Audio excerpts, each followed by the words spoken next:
चंबल नदी के किनारे बसा मध्य प्रदेश का ये इलाका बीहड़ों की वजह से जाना जाता है। मुरैना को लोग चंबल के नाम से भी जानते हैं। यहाँ कुल वोटरों की संख्या 2,34,000 है। मुरैना सीट पर अभी बीजेपी के पारसराम मुदगल का कब्जा है। मुदगल बीएसपी की टिकट पर जीतकर बीजेपी में शामिल हो गए थे। इस बार अभी ना तो बीजेपी ने और न ही कांग्रेस ने अपने उम्मीदवारों का ऐलान किया है। बीएसपी ने राम प्रकाश राजौरिया को टिकट दिया है। पिछले साल होली के दिन रेत माफिया ने जिले के एसपी की हत्या कर दी थी, जिसके बाद मुरैना सुर्खियों में आया था। इस इलाके में रेत और पत्थर माफिया का कहर तो है ही, बेरोजगारी और गंदगी से भी इलाके के लोग परेशान हैं। शिक्षा वगैरह कानून में और जो आजकल महिलाओं के साथ होता है उसमें थोड़ा सुधार होना चाहिए। माहौल ठीक नहीं है मुरैना का, बहुत सी गंदगी वगैरह फैली हुई है, चारों तरफ गड्ढे वगैरह बहुत सी, इसलिए सही करनी चाहिए। मुरैना जिले में विधानसभा की कुल 6 सीटें हैं। मध्य प्रदेश में 25 नवंबर को वोटिंग होनी है। नतीजे 8 दिसंबर को आएंगे।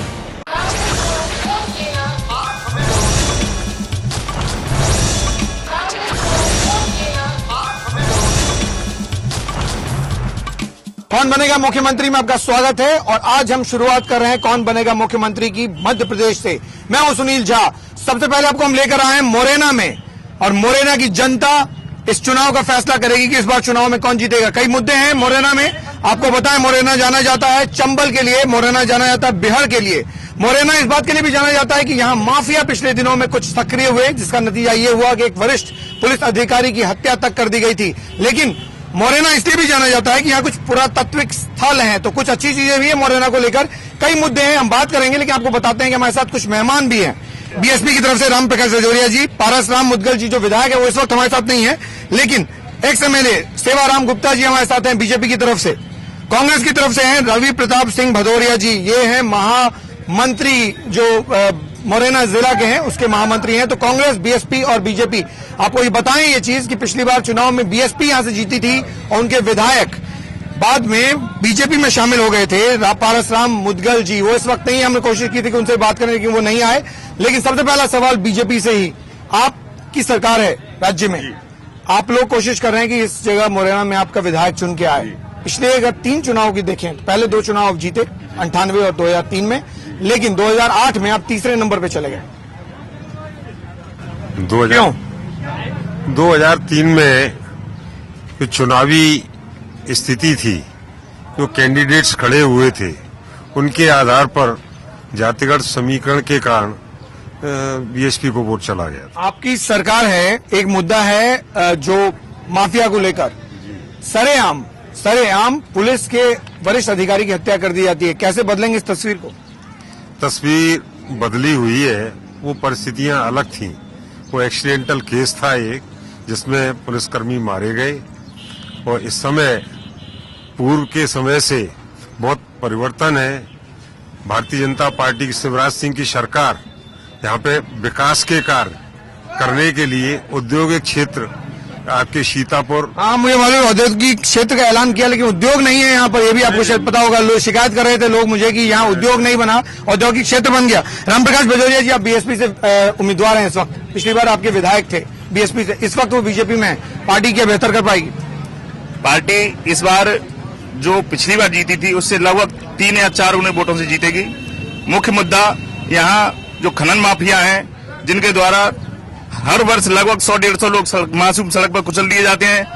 क्षेत्र में एसपी कलेक्टर पर एक फायर करना, गुंडों को कोतवाली से छुड़ाना, ये उनका एक रूटीन में आ चुका है। तो पब्लिक पूरी आक्रोशित है और इस बार बिल्कुल पूरी तरह से पूरे जोन हम पूछेंगे जनता किस बात को लेकर आक्रोशित है। रवि प्रताप सिंह भदौरिया जी, आपसे जानना चाहेंगे कि कांग्रेस 3 बार से कोशिश कर रही है लेकिन चुनाव नहीं जीत पाई, इस बार कैसे जीतेंगे आप? इस बार कोई बेहतर और अच्छी छवि के कैंडिडेट को हम लाएंगे, क्योंकि 10 साल से भाजपा की जो सरकार है उसके द्वारा विकास पे और औद्योगिक संरचना में कोई काम नहीं किया गया और मूलभूत सुविधाओं के लिए पब्लिक के लिए कुछ नहीं। मुरैना की हालत कोई आज से नहीं है, उसके पहले 10 साल आप सरकार चला रहे थे।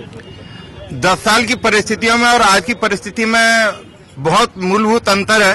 पहले जब हमारी सरकार थी तब यहाँ बड़े बड़े काम हुए, औद्योगिक क्षेत्र का विकास हुआ और तत्कालीन परिस्थितियों में जो विकास था वो सफिशिएंट था, लेकिन 10 साल से तो विकास कार्य बिल्कुल ही अवरुद्ध पड़ा। जनता से पूछते हैं कितना विकास हुआ है। जनता कई लोगों का सवाल था कि यहाँ पर सर जो हालात हैं पिछले 10 साल में, तो जो सुधरे सो सुधरे, उसके पहले ही बहुत बेहतर नहीं थे। आज क्या हालात है आपको क्या लगता है, क्या मुद्दे हैं? सरकार किसी की भी हो, स्थितियां वही की वही रहती हैं, चाहे सरकार कांग्रेस की हो चाहे सरकार भाजपा की हो। बिना पैसा लिए किसी भी गरीब आदमी या किसी भी आदमी का कोई काम नहीं हो पाता। औद्योगिक क्षेत्र बनाया जाता है लेकिन उद्योग नहीं होते हैं, माफिया राज, ये कुछ ऐसी चीजें हैं जिसको लेकर परेशान है मोरेना की जनता।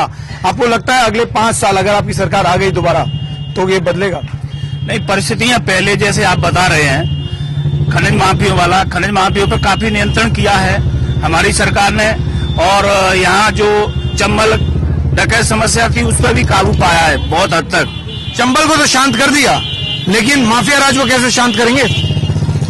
माफिया राज इस समय अब नहीं है, ये तो नहीं है। हाँ, आज मैंने माफिया राज यहाँ देखा, जिंदा देखा। आज जो विकास कार्य धीरे धीरे शिक्षा का स्तर बढ़ा है, विकास की दृष्टि से 2-2 आपके कॉरिडोर इंडस्ट्रीज के बन रहे हैं, जिसमें लोगों को रोजगार मिलेगा, युवाओं को रोजगार। गुप्ता जी मिलेगा क्या, उससे बात नहीं करेंगे, क्या दिया वो उस पर बात करेंगे। महिलाएं भी हमारे साथ, क्या हालात है यहाँ कानून व्यवस्था की, उन्हीं से पूछ लेते। क्या कानून व्यवस्था बहुत अच्छी है यहाँ पर? नहीं, मध्य प्रदेश में, मैं मुरैना की बात नहीं, पूरे मध्य प्रदेश की बात करूं तो महिलाओं के लिए कोई कानून का इतनी बुरी तरीके से धज्जियां उड़ती है जिसकी कोई हद नहीं। अपने आप को यहाँ का एमएलए भी घोषित करने के लिए बैठे हुए हैं, और जो रह चुके हैं और जो उनको पनाह जब ऊपर से मिलती है, तो ये कहीं ना कहीं साबित करता है कि माफिया राज भी है, और बलात्कार के जैसे केसेस, छेड़खानी के केसेस मध्य प्रदेश में सबसे ऊपर निकल कर आए हैं। बिल्कुल, एक बहुत बड़ी समस्या है। 2008 में यहाँ पर बीएसपी जीती, इस बार फिर बीएसपी कोशिश कर रही है। अगर आप आए तो क्या ये हालात बदलेंगे जो ये जिक्र कर रही थी जिसका? बिल्कुल, हम संघर्ष करेंगे, पब्लिक के साथ मिलकर पूरा आंदोलन करेंगे, और वो सरकार पर हर तरह का दबाव, और हमारी सरकार बनेगी इस बार। बीएसपी की सरकार बनने की कहीं दूर दूर तक संभावना नहीं है। बीएसपी के जो पहले जो कैंडिडेट थे उससे और कम निरंतर होते जा रहे हैं उनके। ये होता क्या है कि विधायक जीतता बीजेपी से है, चला जाता बीएसपी से है, चला जाता बीजेपी में है। अगर ऐसे नहीं तो वैसे सही विधायक होना चाहिए बीजेपी का, क्या ये मामला है? नहीं, बीजेपी के प्रति जो काम है उन कामों को देख के बीएसपी छोड़ के भारतीय जनता पार्टी में आए, तो काम की गति भारतीय जनता पार्टी। चुनाव का फैसला किस बात से होगा, विधायक के काम से या मुख्यमंत्री के काम से? मुख्यमंत्री के काम है, सारी जनता को दिख रहे हैं, जन कल्याणकारी 170 योजनाएं चल रही हैं जिनका लाभ। जो मुख्यमंत्री जी को काम है, यहाँ कांग्रेस ने जो नगर निगम घोषित करना चाह रहे थे, कांग्रेस भी ने नगर निगम भी घोषित किया, और मुख्यमंत्री जी ने भी नगर निगम यहाँ करना चाहिए था लेकिन नहीं किया। मैं मीना सिंह सिकरवार, नगर पालिका मुरैना में पार्षद हूँ कांग्रेस पार्टी से, और महिला कांग्रेस की जिलाध्यक्ष हूँ। जिम्मेदारी किसकी है सफाई की?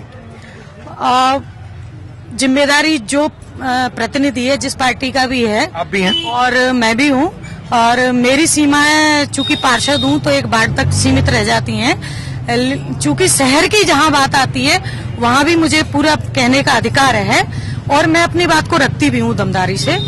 लेकिन चूंकि 10 साल में गवर्नमेंट यहाँ बीजेपी की है, तो हम लोगों ने ये महसूस किया है 5 साल से कि जब भी हम कुछ मदद की अपेक्षा शासन प्रशासन से करते हैं तो वहाँ हम हमेशा वंचित रह जाते हैं। की कहानी यही है, जो कॉर्पोरेटर्स हैं वो कहते हैं कि जो एमएलए है वो सरकार जो है उसे फंड नहीं देती अगर वो विपक्ष से है तो।